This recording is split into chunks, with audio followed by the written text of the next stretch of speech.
Bom, vamos lá, pessoal, bom dia. Dúvidas? Todo mundo tranquilo? Eu tenho uma da parte de mecânica, a parte de matemática. Quando o professor faz o produto interno, você coloca o CAT. Eu não lembro ao certo. Isso aqui? Isso, mas eu falo naquela notação mesmo já dentro da somatória. Ah, no somatório? Como assim no somatório? É porque, digamos que ele tem uma base E, né? Se eu substituir esse cara numa base E, vai ficar assim, ó. Somatório de I de 1 a N de VI e I, vírgula, e o J de 1 a N, EJ. Certo? Como esse cara aqui é multilinear, antilinear à esquerda e linear à direita, então você pode tirar os somatórios daqui, vai virar um somatório grande IJ aqui fora, ambos de 1 até N, aí o VI saiu complexo conjugado, o J saiu normal e aqui sobrou EI, EJ, e se a base for ortonormal, isso é delta IJ. Certo, então o problema na base. Na base, geralmente, você escreve o BRA e o CAT, certo, professor? Isso aqui, particularmente, você pode pegar esse pedacinho aqui e reescrever assim, ó. EI, EJ. E eu estava vendo nas notas, em alguns momentos o professor faz o contrário. O professor pega o CAT e depois o BRA. Qual que é a diferença disso? Não é uma questão de diferença, é uma questão de uma propriedade. Qualquer produto interno dessa forma aqui, ou nessa forma aqui, é igual a isso aqui.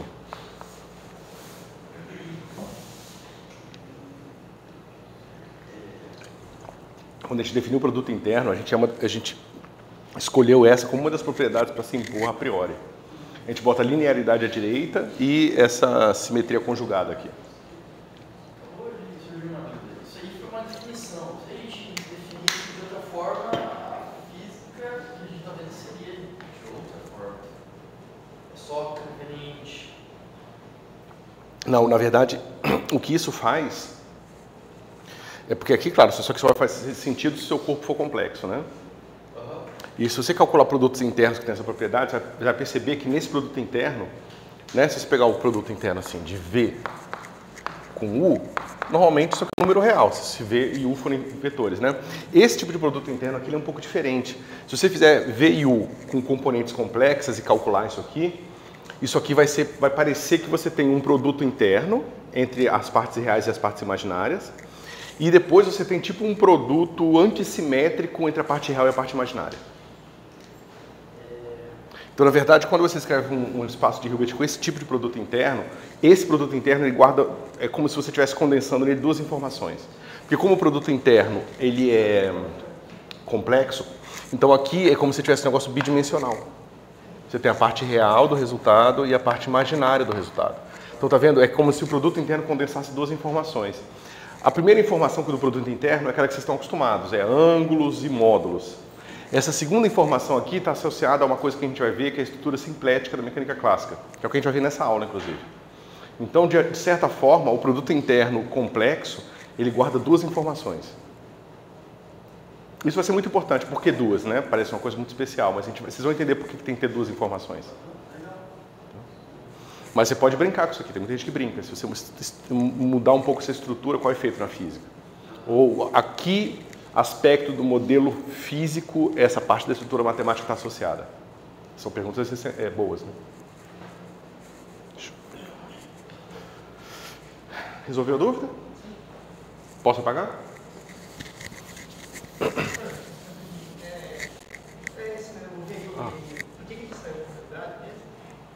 Porque o produto, a gente define ele como sendo linear à direita e antilinear à esquerda. É definição do produto, que tem a ver com as mesmas coisas que eu estava respondendo para ele. Tem a ver com o fato de que eu tiro com menos o cara para a esquerda justamente porque ele tem esse pedaço simétrico e esse pedaço antissimétrico. Eu não poderia só, por exemplo, Olha aqui, ó.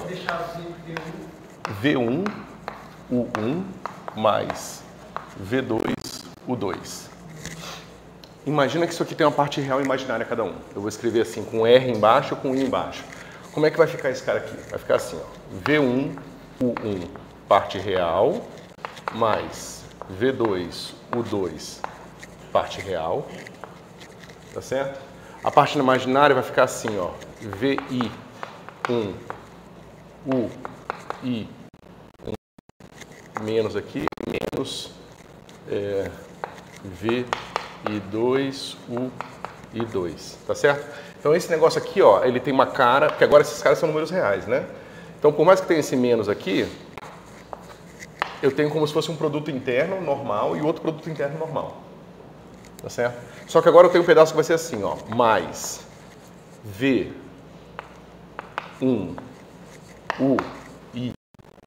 UI2, tá certo? Não, desculpa. Sabia que estava fazendo uma coisa errada. Tem que ter o complexo conjugado à esquerda. E vocês vão ver por quê. Quando eu tenho o complexo conjugado à esquerda, a parte imaginária aparece com mais aqui. Então, tá vendo? É um produto interno, só que agora como se eu tivesse um espaço de 4 dimensões. Tá vendo? Porque eu tenho o produto interno normal que vocês estão acostumados sobre o corpo dos reais, é assim. O primeiro componente vezes a primeira componente mais a segunda, e assim por diante. Mas tá vendo que é a mesma coisa? A primeira componente, segunda componente, com segunda componente, aí digamos terceira componente com terceira componente, quarta componente com quarta componente. É como se eu tivesse uma duplicação do meu espaço vetorial e meu produto interno normal nesse espaço maior. E agora aqui eu vou ter o quê? Esse primeiro termo aqui vai ser o real com esse imaginário, mas esse aqui foi complexo conjugado, né? Então, quando eu pegar agora o outro pedaço, vai ficar assim, menos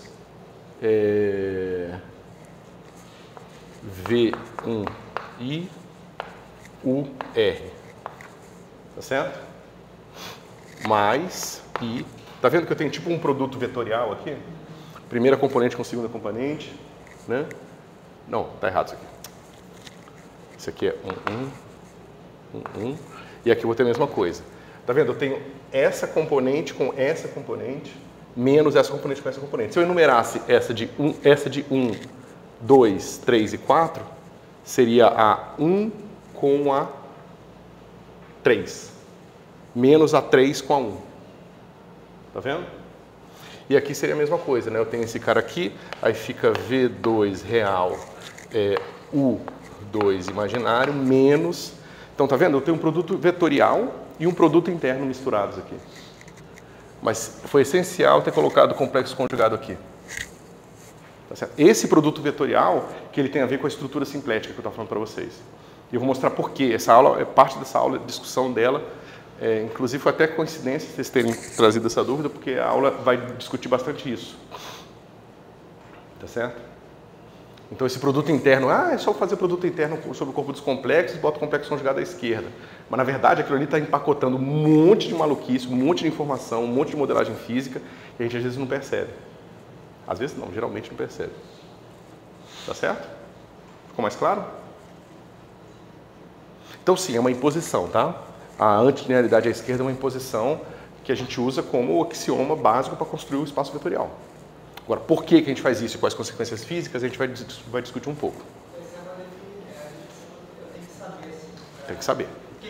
Isso aí, infelizmente, eu não gosto de coisas decoradas, mas algumas têm que ser decoradas, tipo essa. É que quando eu olhei aquilo, tem o V1, o VI, o J, e o produto interno das bases. Eu nem olho. Olharia, tipo, que o V tem que sair complexo conjugado, né? Então, mas assim, se você lembrar disso, você talvez consiga memorizar mais facilmente a razão pela qual você define dessa forma. Porque se não tivesse aqui, ó, aqui aparecia aquele menos. Até o meu erro foi bom, porque esse menos aqui ia fazer tipo um produto interno esquisito. Ia ser um produto interno com um pedaço negativo. E não é o caso.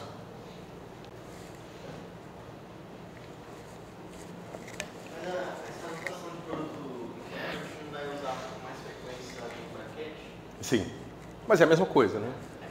Mas é que assim é muito mais fácil você lembrar do que você lembrar que se você quiser escrever isso aqui direto assim, você teria que lembrar que isso aqui é igual a somatório de EI, VI estrela. Você tem que lembrar que a expansão desse cara aqui já tem uma estrela aqui direto, entendeu? Se você escrever dessa forma aqui, você sempre lembra, um vetor V sempre pode ser decomposto na base, mas como ele está aparecendo dentro do produto interno, aí esse cara sai complexo conjugado, é mais fácil de lembrar, entendeu? Mas tanto faz. Certo?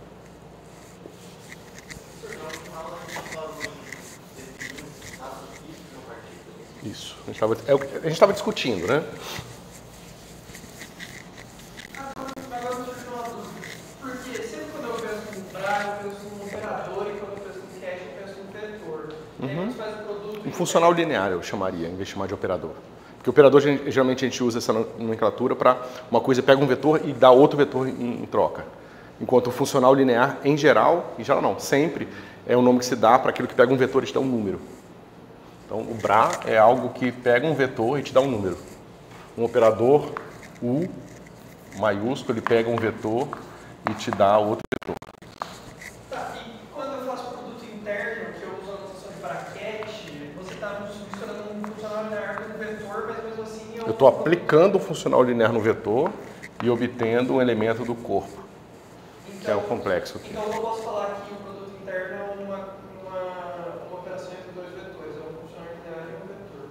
O produto interno é uma ação entre dois vetores. É um funcional que toma dois vetores e te dá um número. O produto interno. Esse cara aqui. Esse cara ele vai levar V em C ou R. Ele leva dois vetores no número. Esse cara aqui é elemento do espaço dual. Esse cara aqui, ele leva um vetor num número.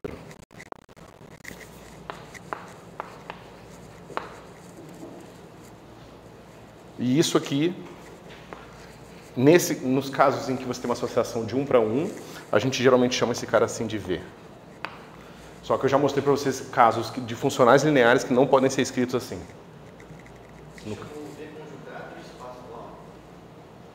O espaço dual, geralmente a gente bota aqui uma estrelinha ou um asterisco no espaço original.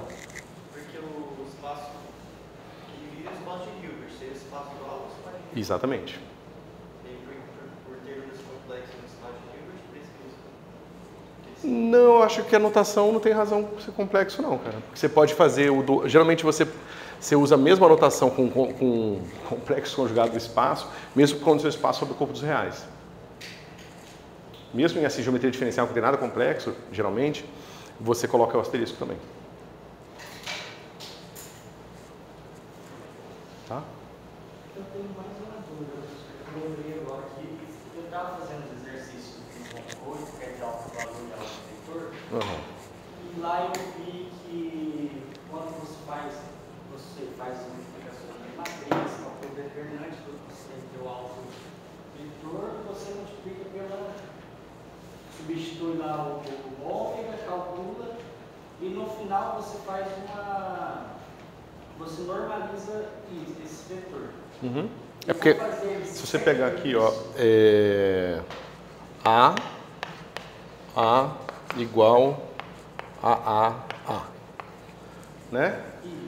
Então, agora, se você multiplicar toda essa expressão por um número complexo qualquer, tipo beta, então vai ficar assim, ó, A, só que a multiplicação por escalar comuta com o operador. Então, eu posso botar o beta aqui,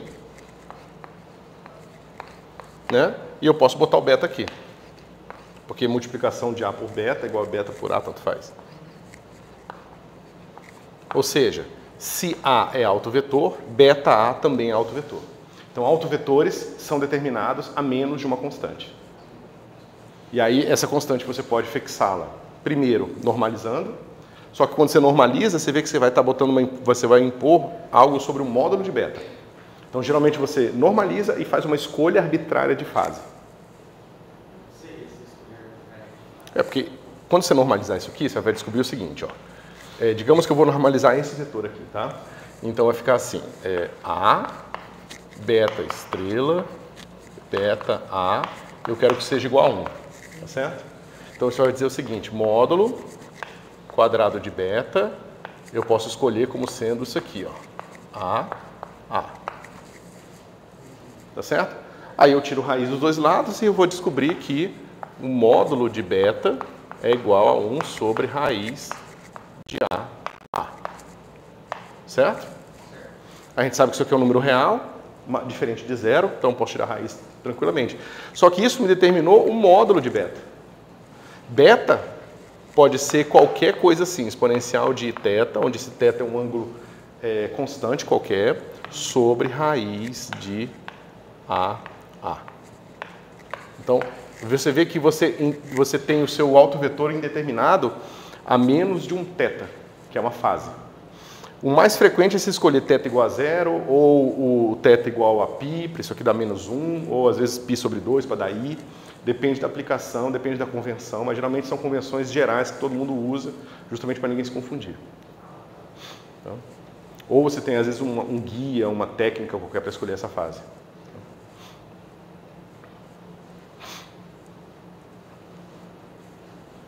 Tranquilo?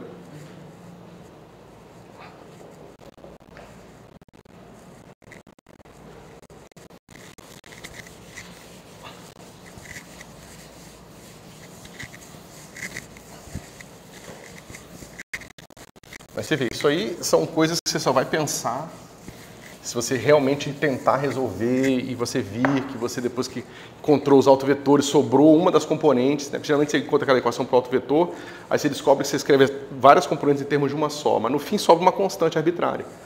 Aí que você se pergunta, bom, mas o que eu faço com essa constante? Aí você tem que lembrar disso que eu falei aqui. A diferença é o seguinte, se você lê no livro assim, para encontrar os autovetores de um operador, primeiro encontre o vetor, depois normalize, não sei o quê. O seu cérebro não sabe muito o que fazer com aquela informação. Depois normalize, porque você não realizou o significado daquilo. Agora, quando você faz o exercício e vê aparecendo a constante, não sabendo fazer o que com ela, aí aquela informação se torna útil, entendeu? Foi isso que aconteceu comigo. Isso. Por isso que é importante fazer exercício, pessoal. Vocês não vão ver o que está escrito se você não fizer o exercício. Vocês nem vão ver, vocês vão ler e não vão ver o que está escrito. Eu fiz o exercício, achei tudo, aí eu fui conferir para ver se estava certo, eu vi que estava constante lá. Eu falei, tá, mas da onde saiu essa constante aqui na frente? Aí eu fui incomodar um lá. Pois é. E para mim, eu vi em alguns outros PDFs como calculava autovalor, autovetor, mas lá não mostravam dessa normalização aí. Daí quando eu abri, eu falei, o que está acontecendo? Sim. E aí, pessoal, podemos começar? Mais alguma dúvida? Então, vamos pegar aqui, a gente discutiu um pouco na aula passada sobre a segunda lei de Newton, mostrando que F igual a MA, e o fato de aparecer A é importante, né? A gente discutiu um pouco do significado de equações de segunda ordem. Vamos ver um exemplo bem simples aqui, para a gente entender como que essa liberdade nas condições iniciais pode ser parametrizada, tá certo? Então, vamos pegar a coisa mais simples do mundo, força zero, tá certo? Então, eu tenho a seguinte solução. X igual x0 mais v0 t menos t0. Tá certo? Bom, essa aqui é a opção que vocês estão acostumados, certo?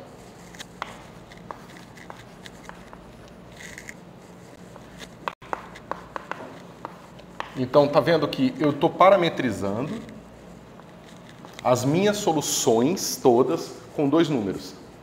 Significa que eu tenho o espaço das soluções, que são espaço de curvas, tá certo? E existe uma associação no espaço das curvas com o espaço de dois números. Ou seja, eu tenho de um lado eu tenho funções do tempo e do outro lado eu tenho pontos em R2. Isso vai ser muito importante entender, tá certo? Uma coisa é uma curva, outra coisa são dois números. Só que nesse caso, as soluções elas associam dois números a uma curva. Ok? Eu posso fazer o seguinte. T1 igual a x0 mais V0 delta T 01, tá certo? E agora eu vou usar esse cara e esse cara como as minhas constantes. Opção 2, eu tenho x0 e x1, e para essa opção, é claro, eu tenho que V0 é definido como delta x. Eu vou escrever aqui isso aqui, tá? Delta x 01 dividido por delta t 01, tá certo? Isso aqui é T1 menos T0, são constantes, tá certo? E esse cara aqui, ó, é x1 menos x0. Tá certo? Então, se eu estou parametrizando as minhas soluções por 2 pontos agora. Eu digo onde que está minha curva, minha partícula no começo, onde que ela está no fim, tá? E minha curva está unicamente determinada, tá certo? Você vê que já é um pouco diferente a lógica aqui, tá certo? Eu não consigo ver isso não. Para mim, na primeira, ela também está parametrizada em T e T0. Não é o que você está fazendo na segunda? Isso é um aspecto importante, mas que eu ainda não tinha falado, eu ia falar nesse instante. Isso tudo considerando T e T0 fixos. Ou no caso aqui, T1 e T0. Para mim, continua ambíguo. As duas opções parecem a mesma opção. Você pode ver. Como assim a mesma? Aqui eu escolho o ponto inicial e a velocidade inicial. Aqui eu escolho o ponto inicial e o ponto final. E deduzo as outras coisas. Então, mas você nessa segunda está tirando o P0 como uma função do ponto inicial e do ponto final. Uhum. E aí em cima você está usando P0, que não deixa de ser o ponto inicial e o ponto final. Então, a primeira tem a ver com o ponto inicial e o ponto final. A primeira é mapeável na segunda. Naturalmente, tem que ser. Mas são escolhas diferentes. Eu posso dizer o seguinte, uma partícula que está no momento inicial, nessa posição com essa velocidade, ela vai ter uma solução única, tá certo? Mas eu posso fazer uma afirmação totalmente diferente. Eu pego minha partícula no laboratório, meço a posição inicial, meço a posição final e vejo a qual solução aquela partícula está associada. Eu não meço a velocidade em momento nenhum. Eu meço posição inicial, posição final. E isso determinará unicamente a minha solução também. É que nesse caso aqui é tão simples que a gente às vezes se perde, não consegue ver. Parece que são coisas, parece que é a mesma coisa, né? Mas são coisas diferentes. Tá. A gente tira mais informações da primeira opção. Não, é tudo igual. É 1 para 1. Tanto que, ó, tá associado aqui, é 1 para 1. Você vai de um para o outro com essa fórmula aqui. E o tempo, ele continua sendo parâmetro e são 2 parâmetros nas duas opções. É T1 e T0 nos dois. Ou na primeira é um T qualquer. O primeiro não importa o T, né? Porque você está parametrizando as duas coisas no mesmo tempo. Certo? Só que aí você pode pensar assim, mas então parece que essa primeira opção é mais interessante, porque a gente está parametrizando as coisas num ponto só. Certo? O problema é que ela mesmo assim depende, digamos, do referencial inicial que você está. Porque dependendo do referencial inicial, a sua afirmação sobre a velocidade inicial, ela tem significados diferentes. Certo? Aceleração vai ser constante? Oi? Aceleração vai ser constante? Não, aqui a aceleração é 0, né? Eu resolvi o problema de f igual a 0. Na segunda opção, a mesma coisa, né? x1, x0 e x1 dependem do referencial inicial. Porque o x1 é a posição depois de ter passado um certo tempo. E isso só tem significado físico se você determinar qual é o referencial inicial que você está. Certo? Mas a gente já está trabalhando com referencial, isso. Como assim, trabalhando? É impossível não trabalhar com referencial. Mas a gente não está. A gente está indo num referencial simples do tipo galileano, né? Não Isso. tem nenhuma relatividade. Não, eu não vou introduzir em relatividade, porque senão a coisa ficaria bem mais complicada, certo? Então você vê o seguinte, ó. Dadas essas duas condições, tanto na opção 1 quanto na opção 2, você tem uma única solução, tá certo? Você pode ver que não tem outra curva aqui associada a essa mesma condição inicial, tá certo? Então você vê que você tem uma associação assim, ó. X0, V0, x de t. Tá certo? Ou seja,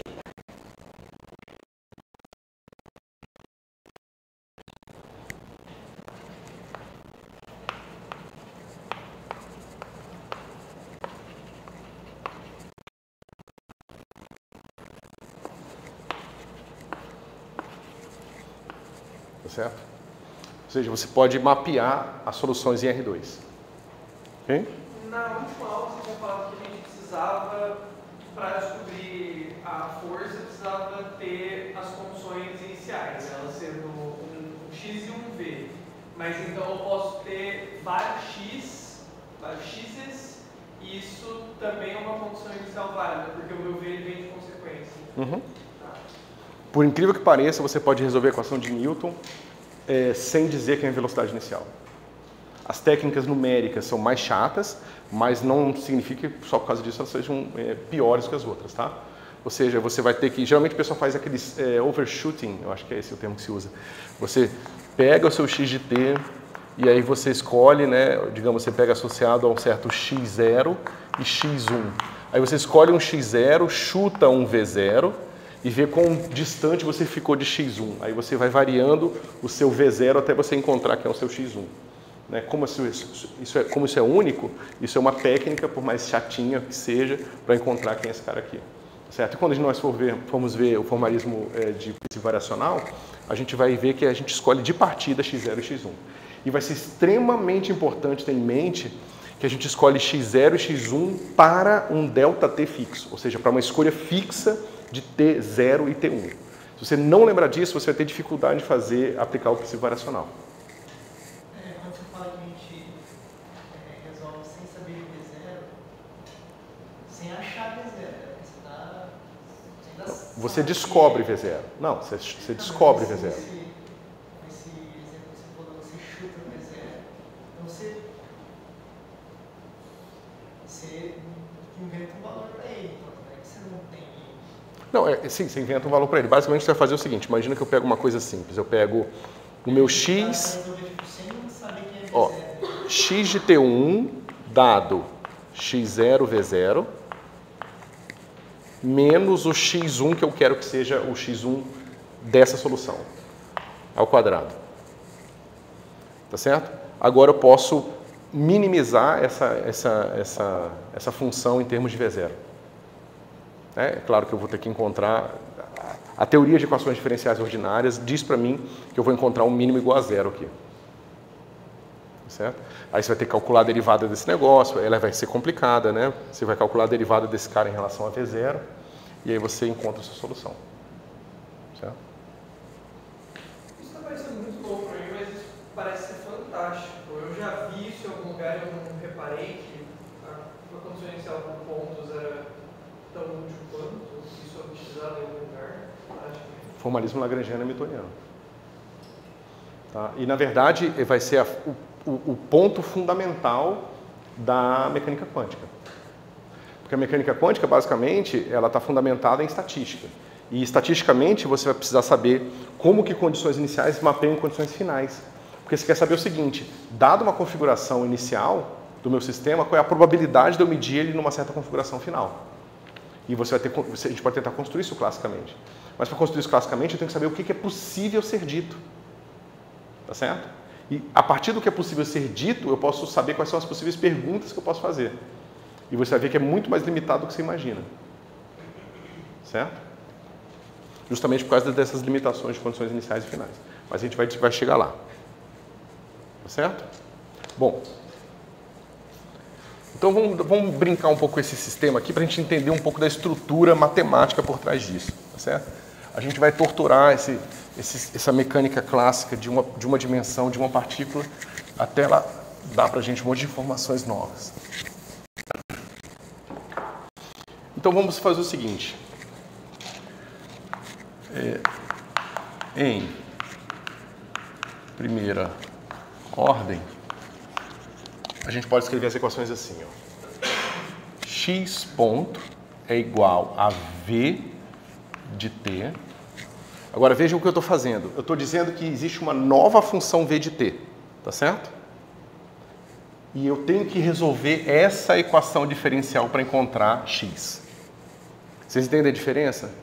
Eu não estou pegando um x de t dado e definindo que v é x ponto. Não é isso que eu estou fazendo. Eu estou dizendo que o meu v de t satisfaz essa equação diferencial. É bem sutil a diferença das duas coisas. Imagina que eu pego um v de t qualquer. Eu escolho uma certa dependência temporal da velocidade. Aí eu digo, meu x de t satisfaz essa equação. Agora você consegue resolver. Uma outra coisa seria, eu estou dizendo qual é a posição da minha partícula em função do tempo. Deixa eu calcular a velocidade. Tá certo? Eu tenho duas perguntas. Agora o f não é necessariamente zero, agora é outro caso qualquer. E essa é a primeira pergunta. Sim. Eu vou já escrever, na verdade eu vou tratar de sistemas conservativos, tá? Essa primeira anotação eu não entendi muito bem, porque para mim isso é basicamente uma definição. Você já tinha até definido isso antes quando você escreveu. Isso não é, justamente, isso não é uma definição. Eu estou dizendo que agora eu estou trabalhando num espaço bidimensional, tá certo? Ou seja, eu vou trabalhar nesse espaço onde eu tenho duas funções horárias. Eu sei que isso é sutil, então se vocês puderem me bombardear de perguntas sobre isso, até você ficar claro na cabeça de vocês, façam, tá? Eu estou trabalhando num espaço onde eu tenho duas funções horárias indeterminadas. E eu vou impor que essas duas funções satisfaçam esse conjunto de equações aqui. Não entendi. Você, voltando ao exemplo anterior, você precisava de duas... Isso aqui é um potencial, tá? Um potencial qualquer, tipo um potencial de x, tá? Ou de x e v, mas vamos pensar num potencial só de x, por simplicidade. Pode falar. Você precisava de duas condições iniciais que eram x0 e v0 antes. Agora você está falando que você precisa de duas condições iniciais que sejam duas funções horárias. Não. A gente ainda não chegou a discutir as condições iniciais nesse contexto. Eu só estou dizendo para vocês o seguinte. Eu tenho agora um novo conjunto de equações diferenciais que é equivalente ao primeiro, tá? Equivalente no sentido, eu posso deduzir a primeira equação de Newton, lá, a segunda lei de Newton, a partir dessa aqui, tá certo? Mas eu estou reescrevendo em termos de novas variáveis, certo? Que agora são essa variável x, que é igual à anterior, e uma nova variável v de t que eu introduzi. E essas variáveis satisfazem essa equação aqui. Claro, eu preciso derivar essa expressão primeira aqui, eu vou encontrar x dois pontos igual a v ponto, eu sei qual a equação que v ponto satisfaz, substituo e vou encontrar f igual a ma. E como é que você encontra x? Eu resolvo essa equação. Esse conjunto de equações. E essa fórmula de v ponto? Como você chegou nela? Qual fórmula? Essa... Eu fiz propositalmente para ser capaz de recuperar f igual a ma. Tá certo? Você chuta uma solução para colocar... Isso não é solução, isso é uma maneira de reescrever a própria equação diferencial.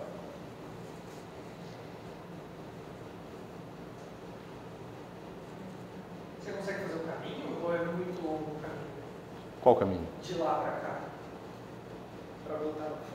É para voltar para mim, né? Não, o caminho é esse. Eu primeiro defino isso. Esse é o caminho.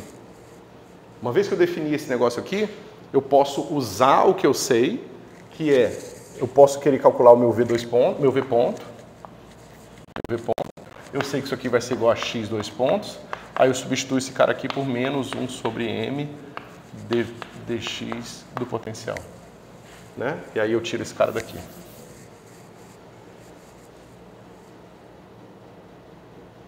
Isso é uma técnica bem conhecida, talvez vocês já tenham visto, mas é que é tão simples que a gente não percebe exatamente o que está acontecendo.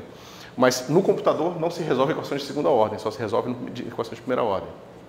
Você sempre pega um sistema de equações diferenciais de ordem n e transforma em n equações de primeira ordem. Eu não entendi. V dois pontos é igual a V. Não, é v ponto.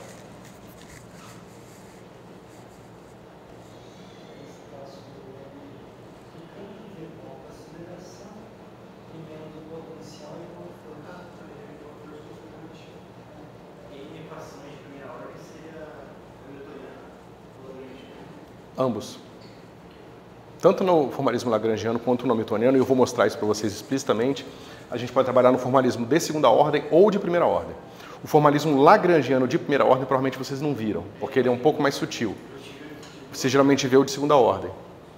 Isso. Porque a gente precisa entender a estrutura geométrica por trás da mecânica clássica. E ela está presente nessa brincadeira aqui, por incrível que pareça.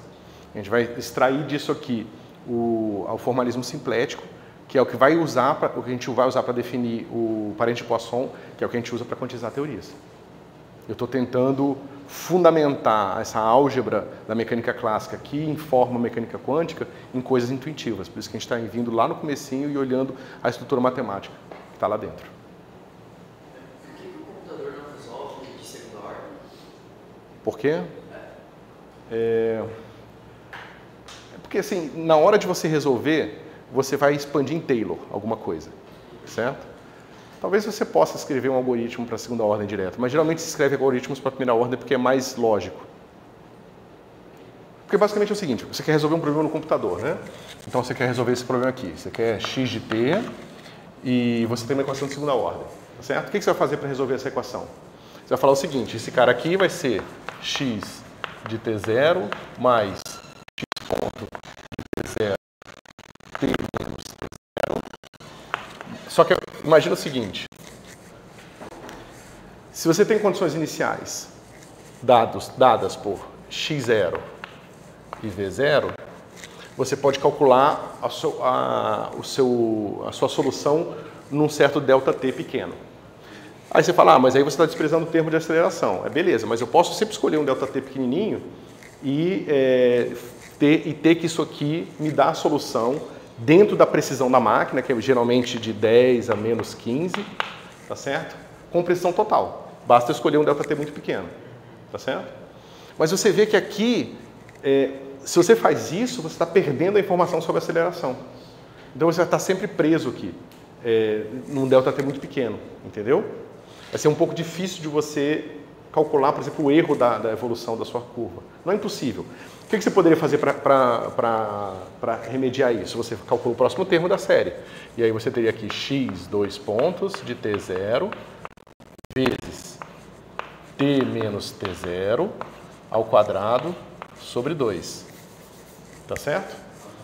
Aí o que você faz? Você estuda o erro que você está cometendo, isso é complicado. Tem dois tipos de algoritmos, tem algoritmos de passo fixo, que você escolhe um ΔT fixo, mas bem pequenininho, e aí você fala o seguinte, agora que eu determinei quem é o meu x, né, isso aqui me permite calcular x de t1, onde esse t1 vai me dar um ΔT01, que é igual a t1 menos t0, digamos, muito menor que 1.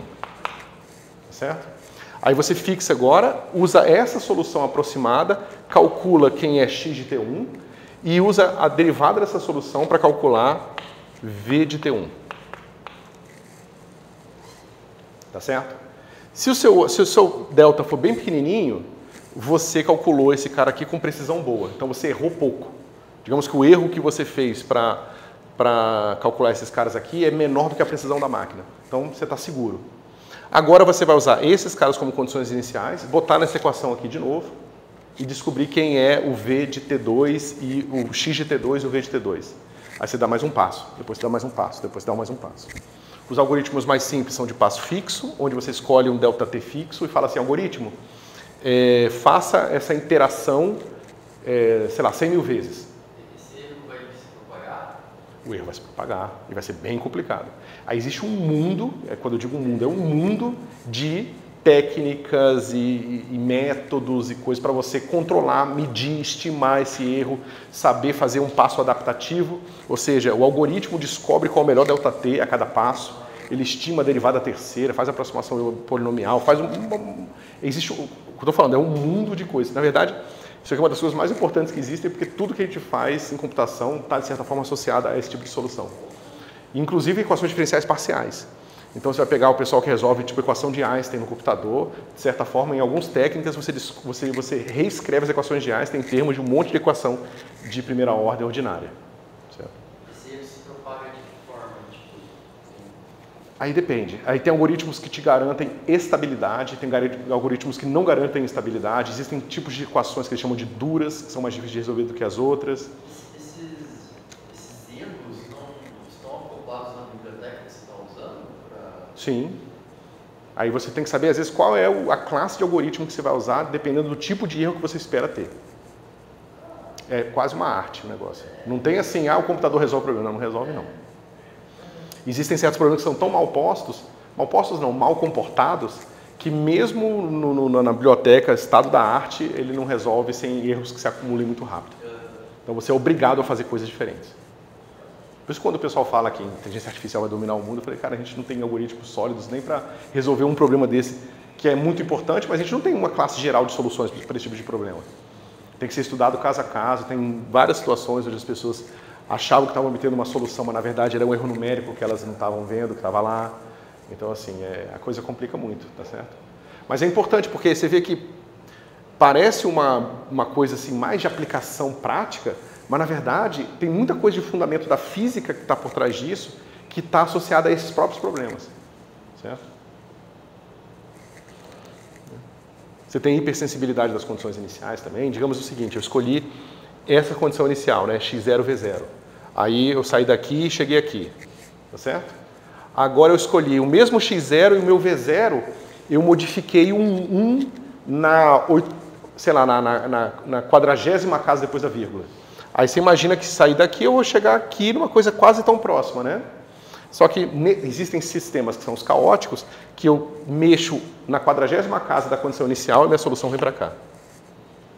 Ou seja, a previsibilidade do sistema ela está tão amarrada às condições iniciais que uma leve distorção nas condições iniciais te leva a uma solução totalmente diferente. Por isso que teve aqueles filmes, efeito borboleta, aquelas coisas. Ou seja, uma pequena alteração nas condições iniciais dá uma alteração dramática na solução. Aí é outra classe de estudos, de coisas. A capa do livro tem a ver com isso. A capa daquele livro Classical Mechanics. Esse aqui é muito bonito, cara. Tem muita coisa assim. Mecânica clássica é um negócio maravilhoso. Eu acho muito legal. Podemos continuar, pessoal? Como é que vocês estão ali?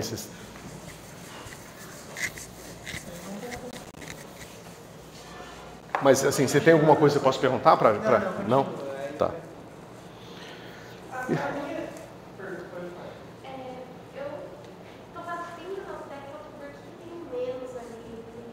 É só porque força é menos gradiente do potencial, só isso. Uma definição. Só isso. Eu ainda estou querendo entender por que uma equação de segunda ordem ela vai ser vantajoso escrever em duas de primeira ordem, sendo que uma está amarrada na outra e na verdade é uma equação de segunda ordem. Na minha cabeça, duas de primeira ordem continua sendo uma de segunda ordem e a gente vai escrever a mesma coisa. Parece um tanto artificial essa introdução aqui. E você tem toda a razão. A gente vai estudar a regra de transformação dessas equações e vai ver que esse cara aqui, ele restringe muito os tipos de transformações que você faz no seu espaço bidimensional. Aí você se pergunta, será que existe um outro espaço bidimensional de duas variáveis dinâmicas que eu posso usar onde eu tenho mais liberdades? A resposta é sim. E aí o formalismo hamiltoniano está intrinsecamente ligado a isso. Não entendi essas liberdades que você está me falando. Mas a gente tem que fazer a conta, é o que eu vou fazer aqui para vocês. Aqui troca a velocidade do elemento. Isso. Tá? Então, só para a gente ter uma ideia do que está acontecendo aqui, pessoal. Então não está errado eu achar que é a mesma coisa. Não está. Não, achar que é exatamente a mesma coisa está errado.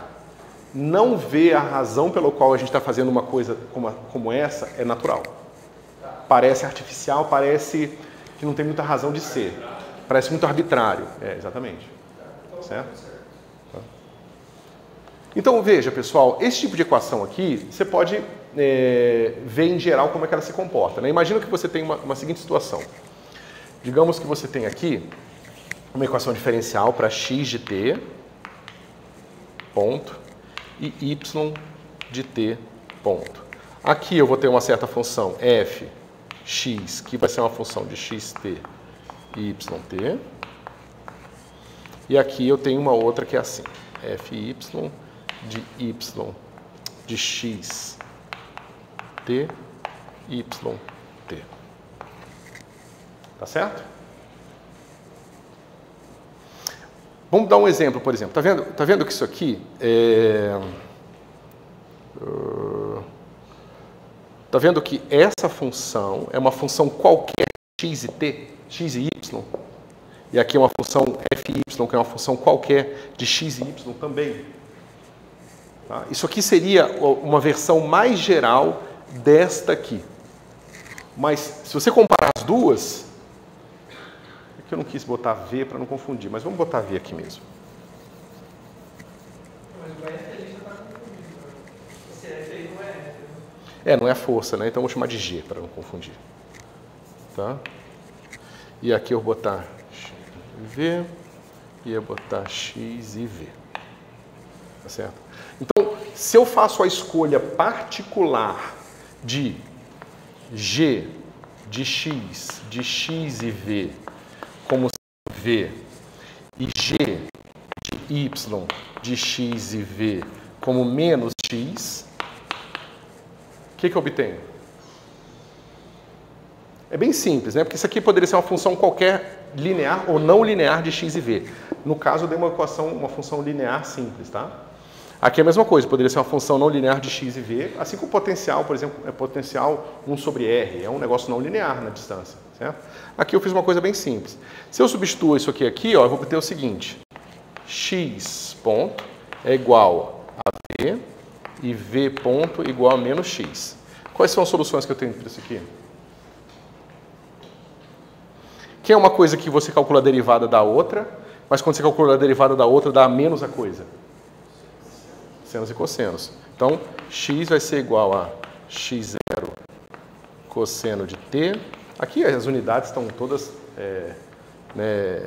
tem um monte de coisa implícita aqui, tá certo? Mais x, vou botar assim, x é c e xs igual vezes seno de t. Tá certo? Isso aqui é a solução. Se eu calcular a derivada dela, eu tenho v. Vai ficar assim, menos x0. É um oscilador harmônico, né, pessoal? Mais xs cosseno de t. Tá certo? Mas olha o que isso aqui está fazendo. Esse cara aqui, você pode pensar como um campo vetorial. Vocês veem que isso aqui é um campo vetorial? Ou seja, a cada ponto x e y do espaço, ele me dá um vetor, que tem componente x e componente y. Tá certo? Ou seja, quanto que é o meu campo vetorial aqui? Digamos que isso aqui seja o meu espaço, posição e velocidade. Tá certo?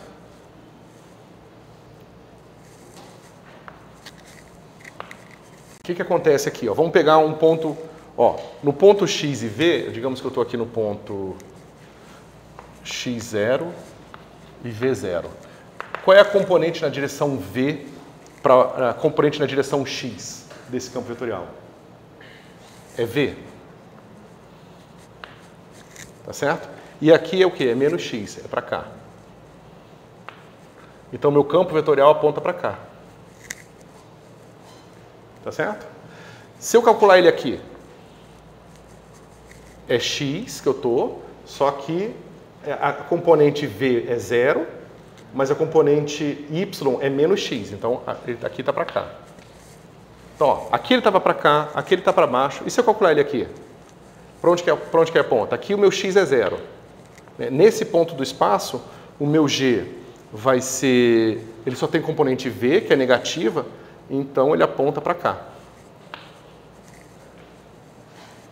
Aqui ele vai apontar para cá, para cá. Então, esse meu campo vetorial, ele está fazendo aqui um círculo. Gradiente rotacional. Oi? Gradiente rotacional. Parece um gradiente, sim, de uma função. Né? Isso. Vai estar associado, sim. Essas duas palavras fazem sentido nesse contexto.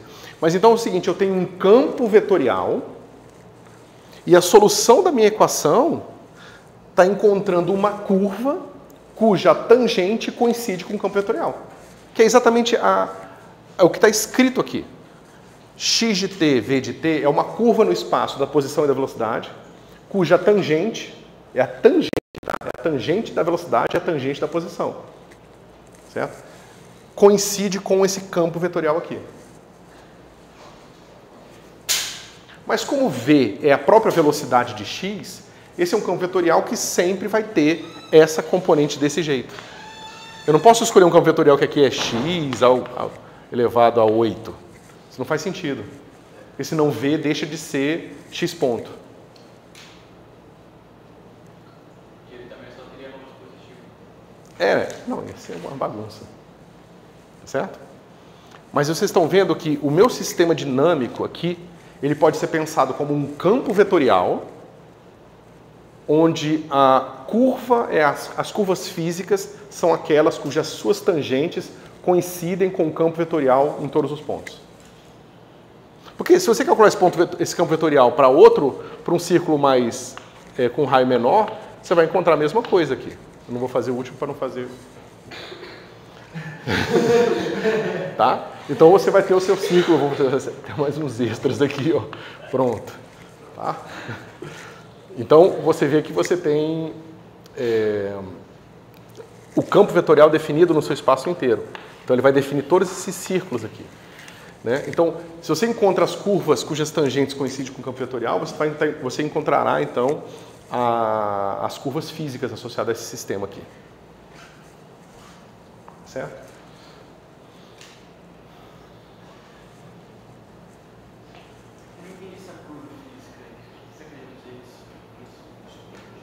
É uma afirmação, estou definindo as partículas que estão associadas a esse sistema dinâmico seguirão trajetórias, né? Ou seja, as trajetórias das partículas serão aquelas tal que a tangente da trajetória coincide com aquele campo vetorial. Você vê que agora eu posso definir o campo vetorial sem falar de soluções. E vocês nunca viram o mapa, o retrato do espaço de fase de um certo sistema dinâmico? É um monte de setinha que o pessoal desenha no espaço de fase. É basicamente desenhar esse campo vetorial. Isso em mecânica clássica a gente geralmente vê. Você desenha esse campo vetorial. Então, por mais que às vezes resolver o problema seja difícil, se você simplesmente desenhar o campo vetorial, você já tem a cara da solução, ou das soluções. Tá certo? É mais conveniente ter o espaço vetorial do que Ele te traz mais informações sobre o sistema. Porque se você está pensando numa situação em que você está resolvendo uma vez para uma condição inicial, que é basicamente o que a gente foca demais, na minha opinião, nos cursos de física, você está perdendo a informação global do que acontece.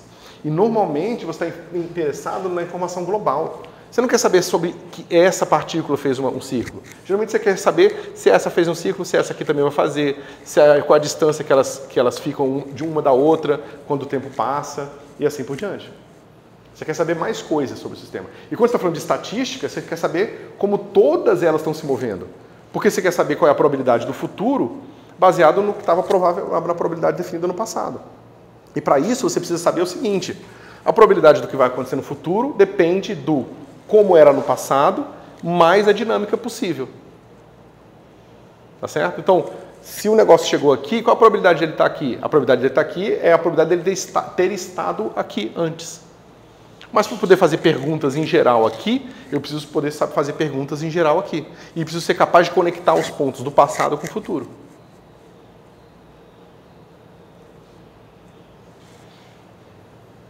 Que é basicamente o que a gente quer fazer na física, conectar o passado e o futuro. Ou o presente e o futuro, ou o passado e o presente. Tá certo? Tem algumas perguntas. Como é que você identifica que aquilo ali é um campo vetorial de partida? Oi? Como é que você identifica que aquilo é um campo vetorial? Porque eu tenho uma componente na direção X e uma componente na direção V. Aqui eu não mudei, né, para V. Devia ter mudado.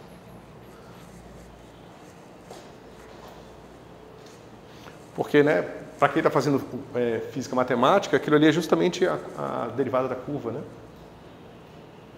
Que dá as duas componentes aqui. É um campo vetorial porque a dependência de um vetor é em vetores. É isso? É um campo vetorial porque ele está associando a cada ponto do seu espaço uma tangente. Essa solução que você tirou daquela, você tirou daí arbitrariamente. Você inventou essa solução. Essa segunda linha aí. Isso aqui? Não, é Isso aqui? isso. Eu inventei. Eu tirei da minha cabeça uma coisa que eu sabia que o resultado ia dar razoável. Tá. Certo? E o que tem de especial é essa? É uma ilustração de que você pode agora ver o seu sistema dinâmico simplesmente olhando para o campo vetorial a qual as trajetórias têm que seguir.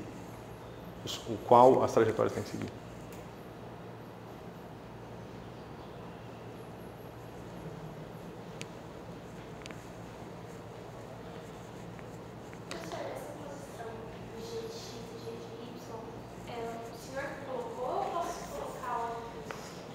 Ok. Pode. Pode. Não, aqui eu não posso mudar essa componente. Porque essa componente, ela vai me dizer quem é a velocidade. Tá vendo? Essa componente aqui, ela vai me dizer quem é x ponto. E se V aparece aqui e aqui aparece a força, então eu preciso que aqui seja V. Porque senão aqui já não é a força que aparece. É outra coisa. A maneira que eu estou construindo tem que ser feita assim, mas a gente pode tentar fazer outras coisas, que é o que a gente vai tentar fazer aqui agora. Tá certo? E a gente vai entender como que a gente pode estender essa ideia. Professor, esse desenho, na verdade, eu acho que teria mais a ver com divergente do que rotacional e gradiente, não é isso? Porque o campo vetorial precisa ter um fluxo. Você define um campo vetorial. Outro não tem nada a ver. Vai ter. Espera um pouquinho que a gente vai chegar lá. Porque assim, um campo vetorial, um gradiente não define um campo vetorial. Por mais que vocês tenham aprendido que sim, a verdade é que não. Tá certo? Só que o que liga um gradiente a um campo vetorial, lá na mecânica clássica que vocês estão acostumados, é a métrica euclidiana. Enquanto no nosso caso vai ser um outro objeto matemático novo que vai aparecer. Que é a forma simplética. Se o seu g de x você impôs que ele deve ser v, tipo, ele tem que ser v. Ele tem que ser v para aqui ser a força. E por que o meu g de v também não tem que ser daquela forma lá de cima? Não, ele tem que ser daquela forma. Aquilo é igual a isso? É, só que ali o potencial é simplesmente x quadrado, né? mx quadrado, assim. M ômega, né? Mas aí o ômega escolhe igual a 1. O potencial é o potencial do oscilador harmônico, né? Para dar isso aqui, com frequência igual a 1.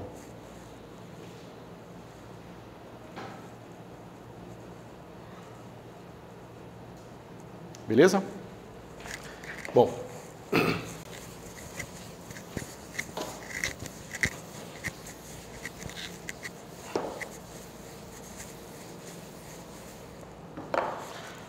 Bom, então vamos fazer o seguinte.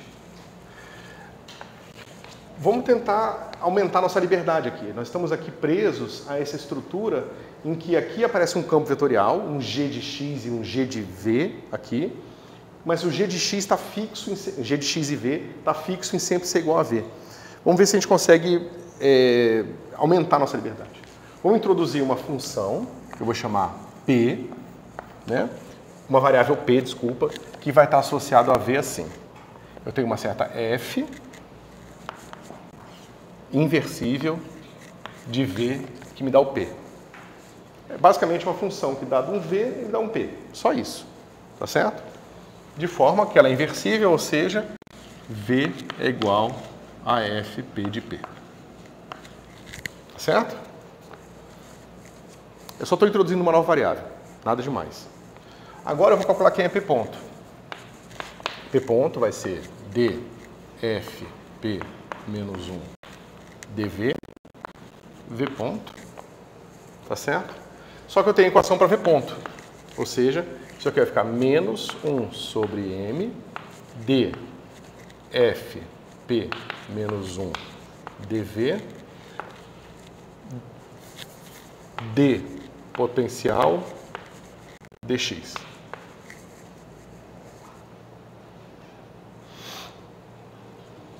Tá certo? Ao mesmo tempo eu tinha aqui que agora o meu x ponto é igual a f p de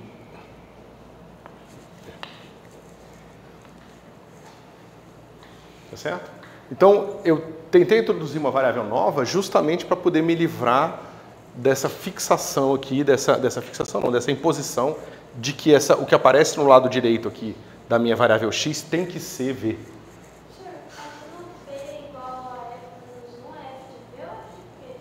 Aqui é f de v, né? Calculado em v vezes v ponto.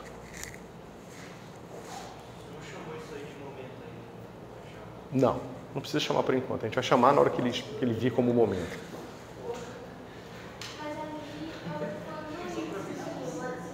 Ah, eu botei errado. Desculpa, tá tudo errado. Aqui é P. Obrigado, estava errado. E aí o V vai ser um F de P de P? Ou um F de P de P também? É sempre FP. Só que ou o inverso ou ele mesmo. Tá certo? Então você vê que agora tem um conjunto de equações que é essa aqui, certo? E essa aqui. Tá certo? E eu consigo voltar na outra se eu chamar uma F de P e uma V de D. Como é que é?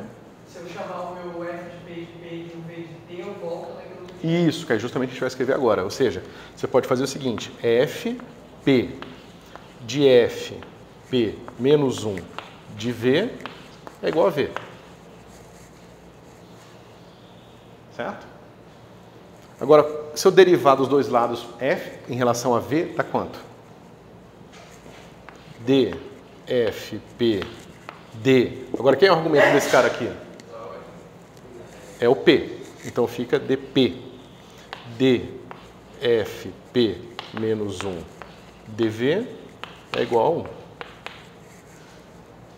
Vocês nunca brincaram com esse tipo de equação, desse tipo de coisa aqui?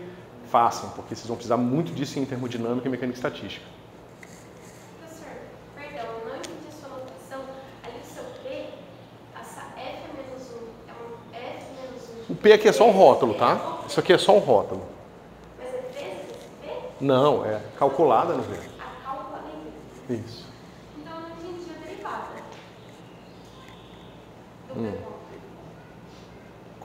Qual? Ah, a derivada do P ponto? Ué, derivada de uma função em relação ao argumento, derivada do argumento em relação ao tempo.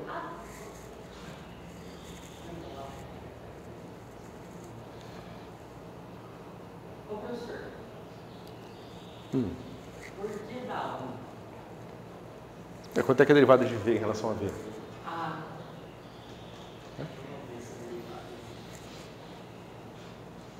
Certo?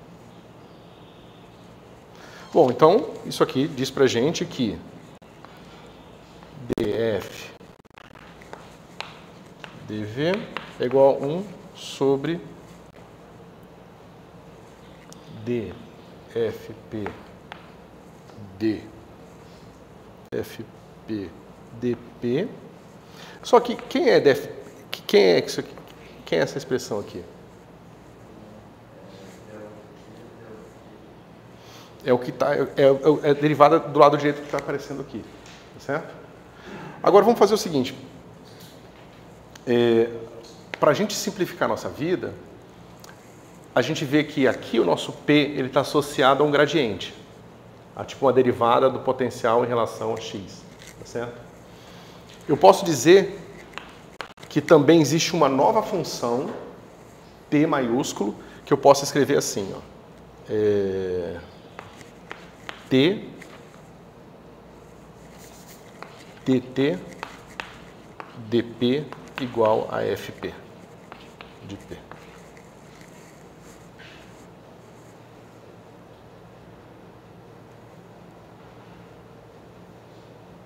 Tá certo? Isso está associado ao fato de que eu quero que essa função seja inversível. Ok? Mas, por enquanto, vocês podem ver isso como uma escolha arbitrária. Certo? Se isso é verdade, aqui vai aparecer uma coisa assim, ó. D 2T dP2. Você está falando que a primitiva de x ponto é T? Não, eu só estou reescrevendo uma função como uma derivada de outra. Só isso. Eu posso fazer isso sempre, né? Eu posso pegar essa primitiva aqui e dizer que ela é a derivada de uma outra função. Tá certo? E você vê que essa outra função, ela, ó, veja que isso aqui é resultado simplesmente do fato de eu dizer que essa função é inversível. Tá certo? Toda vez que essas funções forem inversíveis, elas têm que satisfazer isso aqui. Mas se eu escrever essa minha função, essa aqui, em termos da derivada de t, isso significa o que sobre t? Derivada segunda de t nunca é zero. Porque se for zero, isso aqui explode e eu não vou conseguir a inversibilidade aqui. Então, para que essa função seja inversível, se ela for escrita dessa forma, eu preciso que essa derivada segunda nunca seja zero. Certo? Para quem já viu mecânica clássica, isso aqui é a imposição da inversibilidade da hessiana. Vocês viram a hessiana? Tem uma certa matriz que precisa ser inversível. A gente vai chegar lá na mecânica clássica do ponto de vista do princípio variacional. Mas como as pessoas geralmente veem isso que eu estou fazendo no princípio variacional, a gente fica com a impressão errônea de que essas coisas estão necessariamente associadas ao princípio variacional. Tá certo? E não estão. Certo? Então, até aqui tudo bem?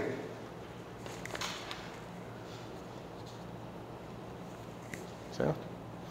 Bom.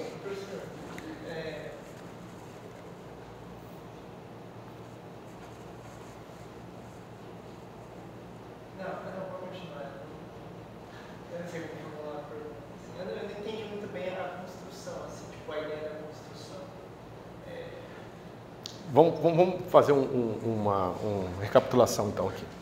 Então, eu peguei a segunda lei de Newton e escrevi como um par de equações de primeira ordem. Só que a minha argumentação e a maneira que eu construí me levou necessariamente a uma coisa que desse lado aqui tem que sempre ser a velocidade. Certo? Tudo bem, eu poderia eventualmente botar uma função aqui, que é uma função da posição da velocidade, calcular a derivada e ter uma coisa mais complicada aqui. Tá certo? Mas isso ia atrapalhar a construção do que a gente vai fazer. Porque depois a gente vai tentar fazer transformações arbitrárias desse sistema. Então, por mais que a gente tenha começado com ele assim, a gente pode transformar ele numa coisa diferente. Certo? Mas eu quero entender a estrutura das equações aqui. Certo? Para entender a estrutura das equações, eu primeiro fiz um exemplo de que essas equações podem ser vistas como a equação para uma curva cuja tangente coincide com um certo campo vetorial. Lembrando que agora a nossa curva não é uma curva em x, não é uma curva no espaço. É uma curva nesse espaço mais velocidade. Tá certo?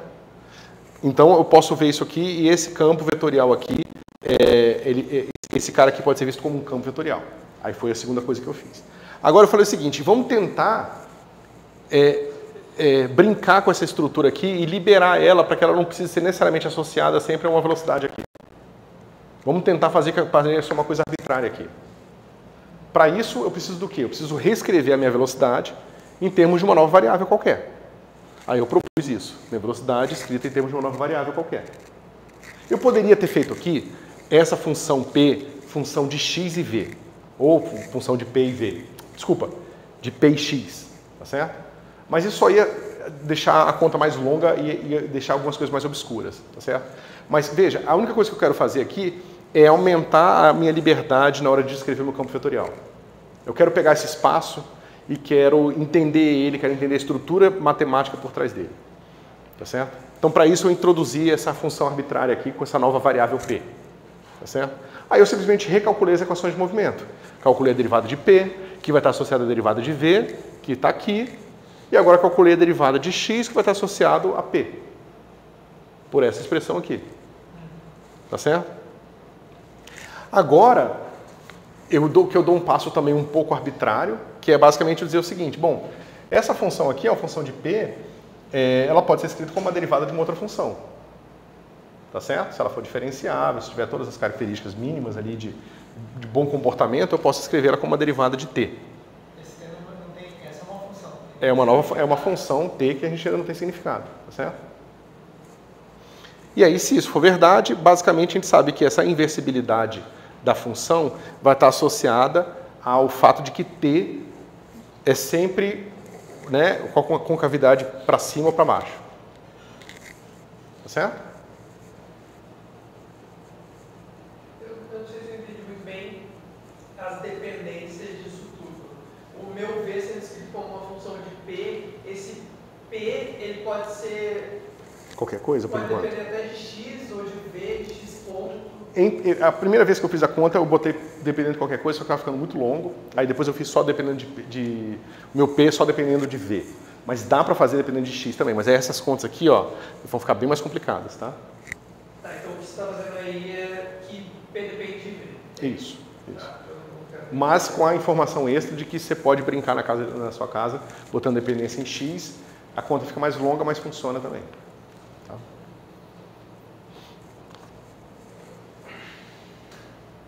Bom, mas então eu posso reescrever essa equação aqui, assim, ó. Menos 1 sobre m dt dp2 dv dx. Tá certo? Mas olha que interessante, pessoal. Deixa eu organizar isso aqui, deixa eu escrever aqui o que a gente obteve. A gente obteve que x ponto é igual a dt dp e p ponto vai ser igual a menos 1 sobre m d2t dp2 dv dx. Tá certo? Foi essa estrutura que eu cheguei. Eu não entendi essa igualdade aí, então. Aqui, ó, P ponto é igual a isso, que é igual a isso, que é igual a isso aqui. Não, então, essa igualdade que você escreveu aí, eu não entendi. Como é que del FP menos 1 del V é igual a aquilo ali? É que eu mostrei aqui, ó. Por causa disso aqui, ó. Eu dividi por esse cara e substituí o FP por dt dp.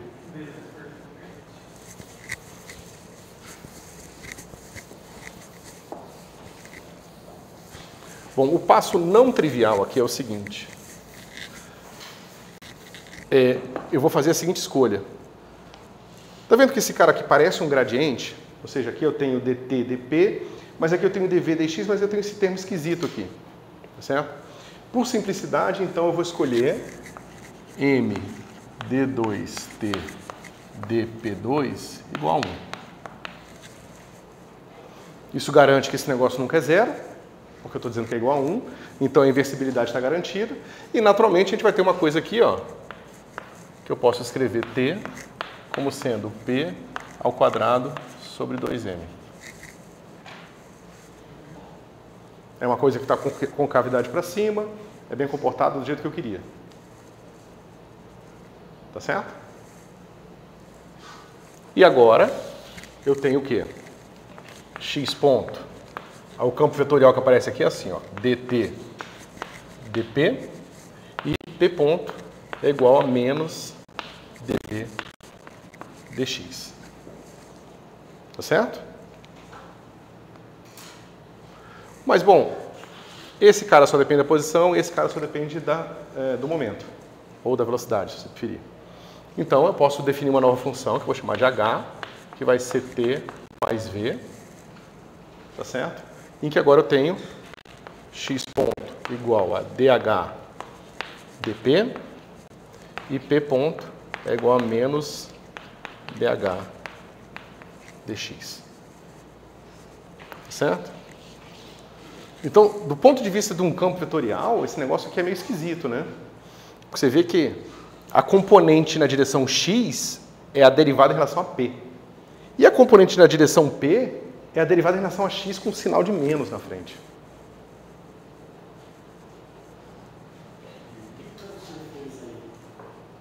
Eu só reescrevi minhas equações, em termos de uma forma mais simplificada. Mas é a mesma coisa de antes, onde eu introduzi uma transformação de P para V, de V para P. Só isso. No caso, para você chegar naquele valor de P, foi resolvido aquela equação diferencial. Isso. Certo? Eu poderia ter escolhido qualquer coisa, poderia ter um termo linear aqui também. Certo?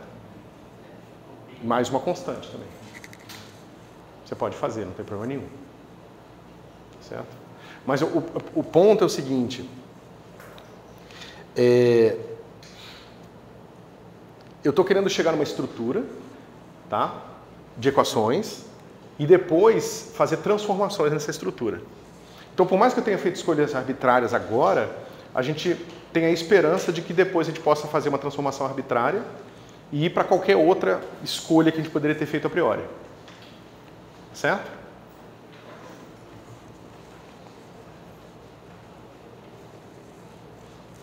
E aí vocês podem perguntar: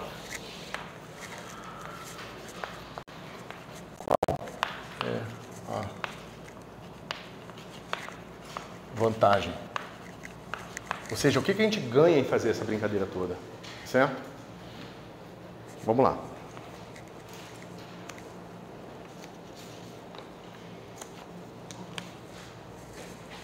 Alguma pergunta até aqui?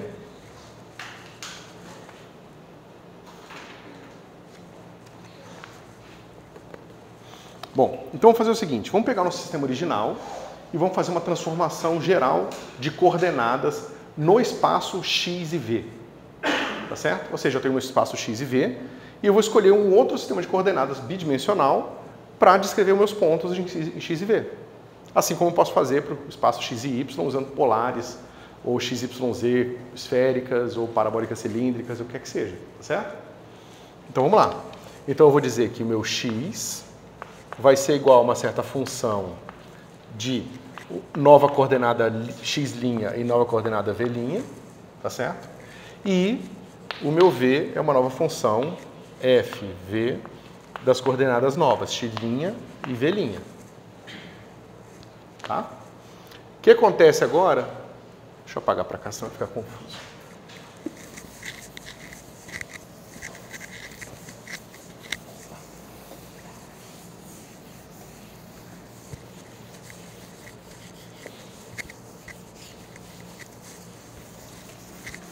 O que acontece agora se eu quiser calcular as novas equações de movimento, só que agora para x' e v', né? Então eu derivo, vai ficar assim, ó. X ponto é igual a dfx dx, x' ponto, mais dfv dv', v' ponto. Isso aqui tem que ser igual a v. Tá certo? E aqui, v ponto vai ser igual a dfx df. Peraí. Aqui está errado, é x. V x' ponto mais df v v' ponto. E esse cara tem que ser igual a menos 1 sobre m de vzão dx. Tá certo?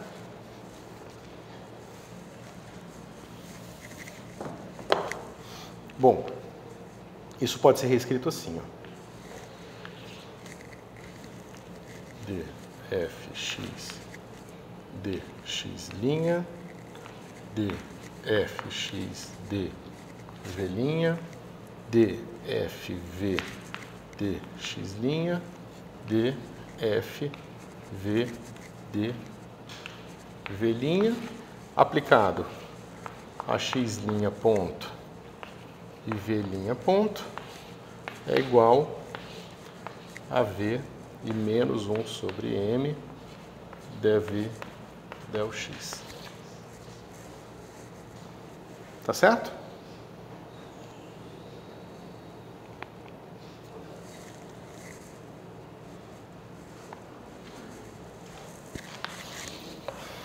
Bom, a transformação tem que ter inversa.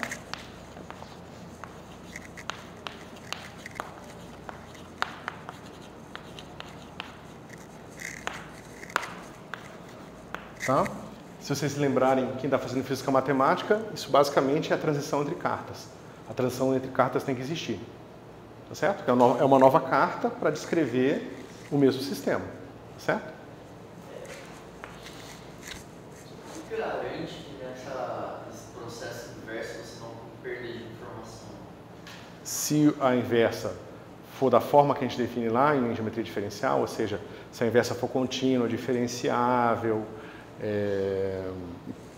contínua diferenciável, inversível, né, 1 para 1, dentro de um aberto, você tem certeza que está levando sempre um ponto num ponto só, então você não ganha nem perde. Isso aqui, na verdade, é um push forward. Isso aqui é um push forward, tá? Só que aqui está claramente já escrito uma forma de uma transformação linear. Certo? Ok. Bom, se tem que ter inversa, significa que eu posso escrever o meu o meu x como sendo fx de fx' de x e v e f de v' de x e v. Me diga se vocês entendem o que eu acabei de escrever, tá? fv, que agora a inversa é mais complicada, porque agora eu tenho um monte de função para inverter. Preciso de 4 funções, né? De ter mais 2 funções, certo? Veja, para eu fazer a transformação, eu introduzi 2 funções de 2 variáveis, essa e essa. Para eu inverter, eu preciso de outras 2 funções, que me dá o meu x' em termos do x e v e o meu v' em termos do x e v. É a mesma coisa. Novas coordenadas para a carta antiga, para a coordenada antiga e vice-versa. Oi? Ia ficar complicado se eu botar acima de menos 1. Por isso que eu estou botando aqui, ó. Eu estou botando o x aqui para lembrar que essa função é a que pega x' e v' e leva em x. Mas eu já estou calculando ela na função que faz a volta. Isso aqui, pessoal, é o nosso φ menos 1, tá? Quer dizer, é o φ1, φ2 aqui. Certo?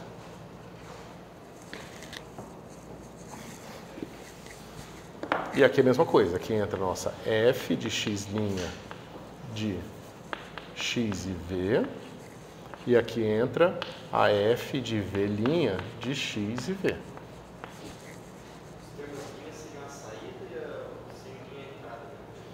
Não, o símbolo que aparece aqui estou transformando coordenadas novas nesta coordenada antiga. E aqui eu estou transformando essas coordenadas novas, x' e v', nessa coordenada antiga. Da mesma forma que aqui, eu estou transformando essas... Não, essa aqui é a mesma coisa. Aqui, eu estou transformando as coordenadas antigas nessa coordenada nova. E estou transformando essas antigas nessa nova. Tá certo? É o que vocês já fizeram a vida toda de vocês, de polar para cartesiano, é isso aqui. Tá certo? Só que vocês não às vezes estão acostumados a ver com essa cara.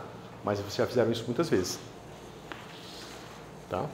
E geralmente a gente vê assim, x igual a r cosseno θ. Mas a gente não vê geralmente que θ é arco tangente de y sobre x e assim por diante. Mas é a mesma coisa, tá? Dentro da carta, onde os seus ângulos estão bem definidos, aquelas funções são inversíveis, você pode calcular uma dentro da outra. Ou seja, arco tangente de tangente, ou seja, arco tangente de y sobre x é arco tangente de r seno θ dividido por r cosseno θ, que corta o r com r, fica arco tangente de θ. Dentro do intervalo onde arco tangente está definido, arco tangente de tangente de θ é θ, que é o que eu estou escrevendo aqui. Tá certo?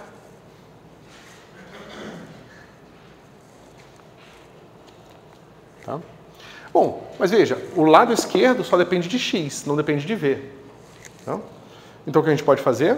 E aqui é a mesma coisa, aqui o lado esquerdo só depende de v, não depende de x. Então eu posso calcular aqui, vai ficar assim, ó. Eu vou calcular a derivada em relação a x disso aqui, certo? Vai ficar assim. d x' d f x' dx mais d fx d v' d f v' dx igual a 1. Tá certo? E aqui eu vou derivar essa expressão em relação a V. Mas quanto é que é dx dv? 0, né? Vai ficar assim. df v dx' df. Peraí, que está errado. Ah, tá, porque eu escrevi no lugar errado. Aqui é df dv mais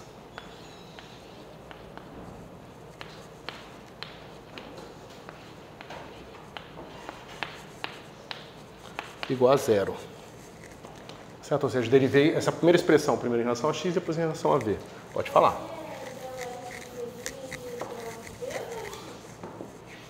Qual? Esse? Del f de v' del x.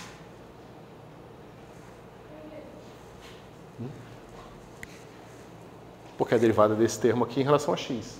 Então, deriva esse cara em relação a esse argumento, que é o v', depois a derivada do argumento, que é f de v' de x e v, em relação a x. Mas aí em cima eu estou um pouco confusa, porque tem 2 f de x, mas tem só um f de v. Ah, porque tá... não tá certo. Tá tudo certo. Entendi. Onde que você está confuso? Explicar melhor essas derivadas? Ali é del f de x'. Del f de x em relação a x', del o argumento que está no lugar do x' em relação a x. Mais a derivada de del fx, del v', del x. É igual a del x, del x. Tá? Mesma coisa, del f de... peraí. Aqui é x. É que eu copiei do lugar errado, uma fiz assim, outra fiz assim. Tá certo? Então, del fx, del v', del x', del x', del v, porque agora eu estou derivando em relação a v, aí vai dar 0 aqui.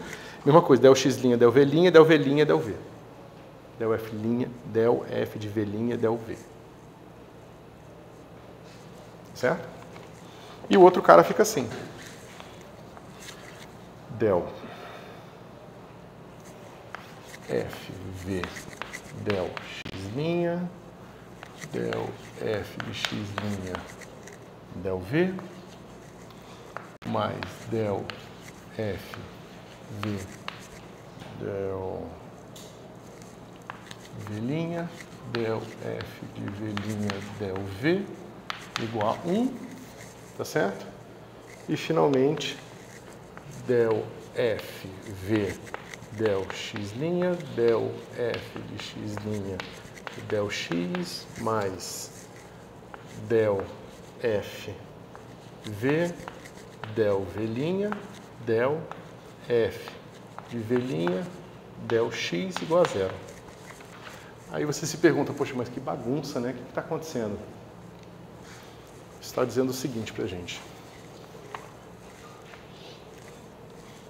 Del fx', del fx, del x', del fx, del v', del fv, del x', del fv, del v', aplicado em del fx' del x, del f de x' del v, del f v' del x, del f de v' del v, e essa aqui dá 1, 0, 0, 1. Tá certo? Ou seja, a inversibilidade agora da transformação faz com que eu seja capaz de encontrar essas duas aplicações lineares aqui, uma inversa da outra. Tá certo? Pode falar. Professor, só eu pergunto um pouco. Esses dois primeiros, essas duas primeiras derivadas... Essas duas aqui. É da primeira linha, ora em relação a x, ora em relação a v. de V, ora em relação a V, ora em relação a X. Ah, tá. Não. Tem sempre uma convenção começar pela função e depois pelo argumento lá da derivada. Você começa pelo FP, depois o argumento ou não tem nada. Eu gosto de fazer assim. Eu acho que eu sei assim também. Na minha cabeça faz mais sentido, porque eu vou sempre lembrar que se eu derivei em relação a x', aqui vai aparecer o f de x'. É só regra da cadeia, pessoal. É só regra da cadeia. Vocês já terem cansado de fazer isso lá no cálculo 1.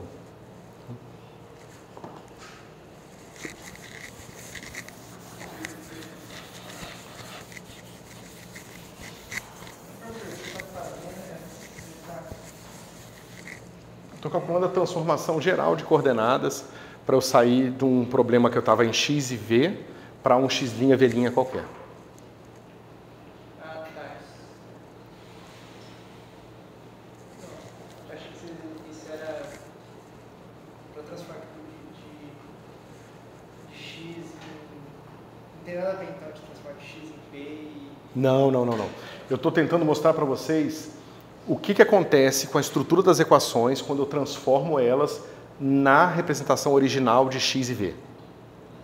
Tá certo? E vou mostrar como que vai ficar muito mais simples e natural fazer transformações quando nós tivermos escrito o nosso problema em termos de x e p. Tá certo? Não significa que está errado um deles, tá? Só que eu vou mostrar a vantagem de você escrever em termos de x e p. Você vai introduzir certas estruturas matemáticas que vão ser justamente as estruturas que vão dar para a gente depois o parente de Poisson, que é o que a gente vai usar para quantizar. Tá?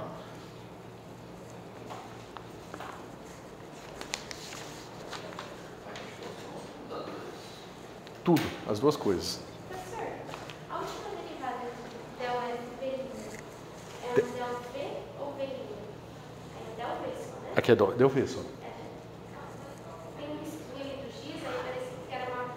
Aí... Não. Por ser uma identidade tem a ver. Significa que... Não, significa que isso é a inversa desse e esse é a inversa desse. É só isso. Não, isso eu entendi, só vai que, né? Não, a matriz que a gente vai encontrar ela é um pouco diferente. A matriz boa, a nossa métrica no espaço que a gente vai encontrar aqui, ela vai ser uma métrica antidiagonal aqui, fora da diagonal. Quando vai ser uma métrica, né, vai ser digamos, uma aplicação linear não degenerada. Mas a gente vai chegar lá. Bom, pessoal, então, é porque agora acabou o tempo, né? 5 para meio-dia, né? Então tá. A gente continua, infelizmente, na semana que vem, por causa... Infelizmente não, né? Feriado é bom. Mas assim, eu só estou preocupado só com o conteúdo. Mas semana que vem a gente continua.